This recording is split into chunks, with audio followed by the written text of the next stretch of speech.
Hello friends and welcome back to our channel Weekend Class channel, where today we will start history as a part of our series Target 2021, which is fully dedicated to the 2021 CBSE board examination.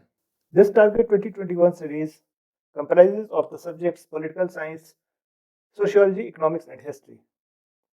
Now today we will get started with the first theme, bricks, beats and bones, which pertains to the first chapter itself, which is the Harappan civilization. In Harappan civilization, we first study Harappan culture. And in Harappan culture, before moving on to Harappan culture, first of all, let's understand what is culture. Culture होता क्या है? Culture is a group of objects distinctive in style, usually found within a specific geographic area over a distinct period of time. तो सबसे पहली जो चीज़ है कि कुछ ऑब्जेक्ट्स, इन ऑब्जेक्ट्स में सिर्फ ऐसा नहीं है कि जो इंडिविजुअल्स भी हैं, जो वहाँ पे उनके द्वारा जो वहाँ पे पाए गए सामान, कलाकृतियाँ, ये सारी चीज़ें जो हैं, जो कि एक यूनिक होती हैं। जैसे कि आप देखिएगा कि हर क्षेत्र की भारत में द्रव्य है, उड़ीसा में अलग अपना कल्चर है, बंगाल का अलग कल्चर है, मिठाई, खाना पीना, हर चीज़ अलग। उसी तरीके से हड़प्पा का अपना कल्चर था और इसका ज्योग्राफिकल भौगोलिक जो विस्तार था, तो ये जो है ये एक कल्चर को दिखाता है, कल्चर की विशेषता है। Now we move on to the distinct objects of Harappan culture. तो हड़प्पन कल्चर की क्या खास बातें थी? तो जो हड़प्पन कल्चर की सबसे खास बात थी वो थी उसकी वहां प्राप्त होने वाली सील, मुहर। अब जो वो मुहर थी उसमें पशुपति या भगवान, आधुनिक में जो काल में भगवान शिव जिसे बोलते हैं, वो उसको डिपिक्ट करती थी। ये स्टीटाइट की बनी हुई थी। तो Harappan seal is the most important artifact जो कि मानव द्वारा निर्मित होता है। आर्टिफैक्ट कोई भी ऐसा सामान जो कि मानव द्वारा निर्मित है उसको आर्टिफैक्ट बोलते हैं। इसके अलावा स्क्रिप्ट, जैसे हमारे हिंदी की कौन सी स्क्रिप्ट है? देवनागरी स्क्रिप्ट है। उसी तरह हड़प्पा की जो स्क्रिप्ट है वो अभी तक हम लोगों ने उसको डिसाइफर करने में हम लोग असफल रहे हैं, लेकिन हड़प्पा सभ्यता से हम लोग इतनी ज़्यादा जानकारियाँ मिली हैं कि हम लोग उस सभ्यता के बारे में एक बड़ा ही सटीक अंदाजा लगा सकते हैं। जो हड़प्पा था, it was the first site to be executed. Bharat में जो खुदाई के जो आदेश दिए गए थे इंडस वैली सिविलाइजेशन के जो एरिया में, किसने दिए थे? अलेक्जेंडर कनिंघम ने दिया था, और इन्हें फादर ऑफ इंडियन आर्कियोलॉजी भी बोला जाता है। तो इन्होंने इनके आदेश पर दो भारतीयों, दयाराम साहनी और आर डी बनर्जी ने जो हड़प्पा सभ्यता की खोज शुरू की, जिसका नतीजा ये निकला कि 1921 में सबसे पहले हड़प्पा जो है वो उस नगर का हमें साक्ष्य या प्रमाण मिला। चूंकि हड़प्पा जो है खोजा गया पहला नगर था, इसीलिए उसके नाम पे इस घाटी का, इस सभ्यता का नाम जो है वो हड़प्पा सभ्यता रखा गया। सिंधु घाटी सभ्यता क्यों बोला जाता है? क्योंकि इसके अधिकतर नगर जो है वो सिंधु घाटी के अगल बगल है। लेकिन जैसे जैसे जैसे जैसे एक समय काल के बाद इसका जो विस्तार है, भौगोलिक विस्तार, वो बढ़ता चला गया, तो इसलिए इसको सिंधु घाटी सभ्यता न बोल करके हड़प्पा सभ्यता बोलना ज़्यादा उचित होगा, क्योंकि हड़प्पा जो है वो सबसे पहला नगर था जो कि खोजा गया। आधुनिक काल में अगर इसके विस्तार के बारे में हम देखते हैं तो ये उत्तर में कश्मीर, पश्चिम में अफगानिस्तान, पूरब में मेरठ के पास आलमगीर, फिर गुजरात में लोथल, और अगर जो इसका सदर्न मोस्ट जो पॉइंट है वो महाराष्ट्र में है, अपर पार्ट ऑफ महाराष्ट्र है। तो यहाँ तक जो इसका ज्योग्राफिकल स्प्रेड है। अब जो है क्या क्या चीज़ें पाई गई जब इसकी खुदाई हो रही थी? तो the objects found were seals, मुहरें, जैसा कि बताया तो गया था, बीट, स्टोन फ्लेक मतलब जो धारदार हथियार जो कि पत्थर से ही बनाए गए थे, और इसके अलावा ईंटें। ईंटों में जो सबसे बड़ी खास बात थी, वो जो ईंटें हैं ये कच्ची ईंट नहीं हुआ करती थी, पकाई हुई ईंट थी। तो ये जो है एक बहुत ही खास चीज़ थी जो कि हड़प्पा सभ्यता को अलग करती थी अन्य सभ्यताओं से और इस बात का प्रमाण देती थी कि ये एक नगरीय सभ्यता थी। ये इसका पहला प्रमाण है। इसके आगे और प्रमाण है जो हम आपको देंगे। अब जो इसका काल है, it is dated between 2400 BC to 1500 BC, मतलब 2500 ईसा पूर्व से लेकर 1500 ईसा पूर्व तक इसका काल है। लेकिन इसके पहले एक और ऐसी सभ्यता जो कि एकदम हड़प्पा से मिलती जुलती सभ्यता है वो दिखती है, लेकिन उसमें उसके ट्रेड्स तो दिखते हैं, लेकिन चूंकि उसमें जो शहर है वो छोटे हैं, सेटलमेंट्स छोटे हैं, तो हम लोग कह सकते हैं कि उसको डिमार्केट किया जा सकता है कि 2500 BC के पहले के ये जो जो कुछ शहर है, जो छोटे छोटे सेटलमेंट्स हैं, आकार में तो काफी छोटे होते थे, लेकिन उनकी प्रकृति कुछ कुछ जो है हड़प्पन सिविलाइजेशन से मिलती थी और उनकी जो जगह थी वो भी सिंधु घाटी के आसपास ही थी। इसे हम लोग कह सकते हैं कि उस सभ्यता को बोल सकते हैं अर्ली हड़प्पन कल्चर। मतलब उस वक्त वो धीरे धीरे हड़प्पा सभ्यता का अपना जो मूर्त रूप है, जो ओरिजिनल रूप है, वो ले रही थी। और ऐसे कुछ जो साइट्स है उसमें कालीबंगा, कोरदीजी, सिसवाल और आमरी आते हैं। अब जो 2500 BC से 1500 BC का काल है, ये मेन हड़प्पन काल है। इसको हम लोग मैच्योर हड़प्पन कल्चर भी कह सकते हैं। जो अर्ली हड़प्पन कल्चर में है उसमें जैसा कि मैंने आपको बताया सेटलमेंट्स तो बहुत छोटे हुआ करते थे।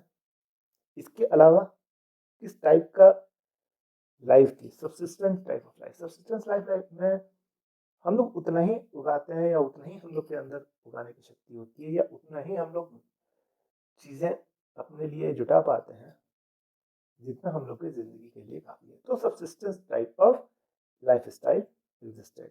खाद्य पदार्थ मिला है that are wheat, barley, lentil, chickpea and oil के रूप में शीशम का। इसके अलावा कुछ मिलेट्स मतलब दालें भी मिली हैं गुजरात से, जैसे प्रमाणित होता था कि गुजरात में दालें हुआ करती थी। इसके अलावा चावल का कोई साक्ष्य नहीं मिला है। अब इसके अलावा जब हड़प्पा सभ्यता में हम लोग आगे चलते हैं तो जब एनिमल बोन्स की बात हम लोग करते थे तो इंक्लूडेड शीप, मतलब भेड़, गोट, बफेलो एंड पिग। इनके जो बोन्स हैं या हड्डियां हम लोग को प्राप्त हुई हैं कई जगहों से। इसके अलावा bones of wild species such as boar, deer and घड़ियाल वर आल्सो फाइंड। अब इसका मतलब क्या है कि ये जो है इन लोग को पाला जाता था या रखा जाता था, इससे काम रेगुलर होता रहता था। अब जो है एग्रीकल्चर, अगर वहाँ की कृषि के बारे में बात की जाए तो सबसे बड़ी चीज़ है कि the seeds were not broadcasted, they were directly ploughed. Broadcast का मतलब छिड़काना नहीं होता था, प्लाउड हल से जोता जाता था। कैसे? इसके साक्ष्य ये इसका साक्ष्य हम लोग कैसे बताएं? इसका साक्ष्य ऐसे होता है कि टेराकोटा और मोहरों पे ऐसे कई निशान मिले हैं जिसमें बैल जो है या सांड साफ दिखाता है कि बैल और सांड से जो है हल जो है कि खेती जो है करवाई जाती थी। बैल और सांड की सहायता से हल से जुते हुए खेत भी प्राप्त हुए हैं। कहाँ पे? एक चोलिस्तान में, फिर उसके बाद कालीबंगान में। कालीबंगान में तो जुते हुए खेत प्राप्त हुए हैं। इसके अलावा टेराकोटा मॉडल्स ऑफ जो प्लाऊ हैं, मतलब टेराकोटा की जो मॉडल्स हैं प्लाऊ के, हल के टेराकोटा मॉडल, ये प्राप्त हुए हैं। कहाँ कहाँ से? चोलिस्तान और बनवाली। चोलिस्तान कहाँ पे है? पाकिस्तान में। बनवाली कहाँ पे है? हरियाणा में। इसके अलावा जो खेत हैं उनमें हल से जुते हुए दो समानांतर रेखाएं जो हैं वो दिखती हैं। तो इससे ये प्रमाणित होता है कि कम से कम दो जो फसलें हैं वो एक साथ उगाई जाती थी। और अगर हम हड़प्पा की सभ्यता को जरा नजदीक से देखते हैं तो हम ये पाते हैं कि ये जो जिस इलाके में फैली थी वो ऐसा इलाका था जो सेमी एरिड रीजन था, जहाँ पे अगर फसल उगानी है, अच्छी फसल उगानी है, तो बिना इरिगेशन के नहीं हो सकती है। तो इरिगेशन वाज रिक्वायर्ड। और वहां पे जनरली जो है किस टाइप का साक्ष्य मिला है, किस टाइप का इरिगेशन के साक्ष्य मिला है, वह है नहर प्रणाली का। ज्यादातर नहर प्रणाली का साक्ष्य मिला है। सबसे मेन इसका साक्ष्य कहाँ से मिला है? एक अफगानिस्तान में जगह शोरतुगही, वहां से मिला है। इसके अलावा कुएं जो है वो भी जो है एक मीडियम ऑफ इरिगेशन के रूप में मिले हैं। इसके अलावा गुजरात में डैम छोटे छोटे टाइप के, जैसे रिजर्वायर, तो डैम का छोटा रूप, तो वो मिला है जहाँ पानी स्टोर रख किया जाता था इरिगेशन के लिए। तो ये भी इस प्रकार का एक साधन ही है इरिगेशन का। इसके अलावा जो है बहुत ज़्यादा इंटरेस्टिंग चीज़ है और वो पाई गई है सैडल क्वर्न। तो सैडल क्वर्न क्या होता है? सैडल क्वर्न में दो टाइप की चीज़ होती हैं। जैसे कि आपने गांव पे भी अगर कभी आपने नोटिस किया होगा, एक तो सिलबट्टा, सैडल क्वर्न दो टाइप का होता है, एक सिलबट्टा होता है और दूसरा जो होता है कि अगर आप अपने पेरेंट्स से पूछेगा तो एक पत्थर होता है नीचे और उसके ऊपर जो है, जिससे हाथ से चलाने वाला एक और पत्थर होता है, जिसमें अगर अनाज वगैरह रखे तो अनाज वगैरह पिसता है। तो दो टाइप के सैडल कॉर्न्स जो हैं वो पाए गए हैं। ये अर्न्स्ट मैके जो थे, इन्होंने इसको प्रमाणित किया है। तो उन्होंने कहा कि पहला जो ये जो सैडल कॉर्न था, जिसमें ऊपर से चक्की टाइप का चलाते थे, नीचे एक रख करके, तो वो किस चीज को करता था? जो सीरियल्स थे, मतलब जो खाद्यान्न थे, उनको वो जो है ग्राइंड करने के काम में आता था। इसके अलावा जो सिलबट्टा था वो किस काम में आता था? हर्ब्स और स्पाइसेस को, मतलब मसालों को कूटने के काम में आता था। तो अगर मोहनजोदाड़ो के बारे में बात करें तो मोहनजोदड़ो जो है सबसे बड़ी सिटी थी वहाँ की, और वहाँ का रिप्रेजेंटेटिव सिटी थी इंडस वैली सिविलाइजेशन की। इसको माउंट ऑफ डेड भी बोलते हैं, और यहाँ पे सबसे ज़्यादा जो है निशान निकले हैं। तो इसलिए मोहनजोदड़ो की जो इम्पोर्टेंस है वो बहुत ज़्यादा है। ये एक प्लांट सिटी थी, प्लांट अर्बन सेंटर था, और ये हड़प्पा के बाद खोजी जाने वाली दूसरी सिटी थी। इसे आर.डी. बनर्जी ने खोजा था 1922 में। ये सिटी जो है दो भाग में विभाजित थी। तो एक भाग जो था वो थोड़ा ऊपर हुआ करता था हाइट में, और एक भाग नीचे हुआ करता। जैसे अगर आप फोर्ट वगैरह के बारे में देखिए, जैसे आज भी राजस्थान में जो कई फोर्ट टाउन है, जैसे अलवर है, तो इसमें जो है एक जो सिटाडेल है वो थोड़ा ऊपर रहता है, जो मिट्टी की ईंट से बने प्लिंथ पर, उसके बाद उसके ऊपर नगर बने थे, तो इसलिए वो जो है भाग जो है वो थोड़ा ऊपर था। उस भाग को हम लोग सिटाडेल बोलते हैं, सिटाडेल। और जो नीचे वाला भाग था उसको लोअर टाउन बोलते थे। अब जैसे सिटाडेल के बारे में हमने बात की है कि वो क्यों ऊपर था, because it was constructed on platforms made by mud bricks. तो उसकी जो प्लिंथ हुआ करती थी, या जो प्लेटफॉर्म जिसको बोलते हैं, वो मड ब्रिक्स की बनाई जाती थी, और उसके ऊपर बिल्डिंग कंस्ट्रक्ट किया जाता था, और उसके बाद उसको पूरा जो है दीवार के द्वारा घेर दिया गया था। तो that was the world city type of thing, and it came to be known as Citadel, and the lower town, it was also a world city, उसे भी चारों ओर से घेरा गया था। इसमें भी कुछ जो बिल्डिंग्स थी वो प्लेटफॉर्म्स पे बनी थी। एक तरीके से समझा जा सकता है कि ये जो बिल्डिंग रही होंगी, ये कुछ इंपॉर्टेंट बड़े लोगों की रही होंगी। अब इसके अलावा जो ये जो सेटलमेंट्स को अगर हम ध्यान से देखेंगे, जो कि आगे वाले एपिसोड में भी हम लोग देखेंगे, कि ये चीज को दर्शाता है कि बड़ा ही प्लान्ड तरीके से इस शहर को बसाया गया था। जो सबसे मेन चीज जहाँ पे हम लोग की इसकी एक झलक मिलती है, इसकी ईंटों की साइज में। अगर आप इसकी ईंटों की साइज में देखिए तो उसकी जो लंबाई, चौड़ाई और हाइट, इस तीनों का एक रेशियो हर जगह, हर ईंट का एक है, वो 4:2:1 का है।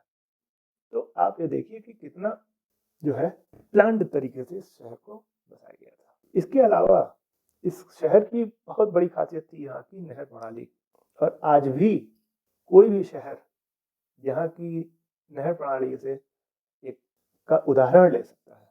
तो जो जितने भी, ये जो है हड़प्पन सभ्यता का बहुत ही एक डिस्टिंक्टिव फीचर था, यहाँ की जो नहर प्रणाली थी।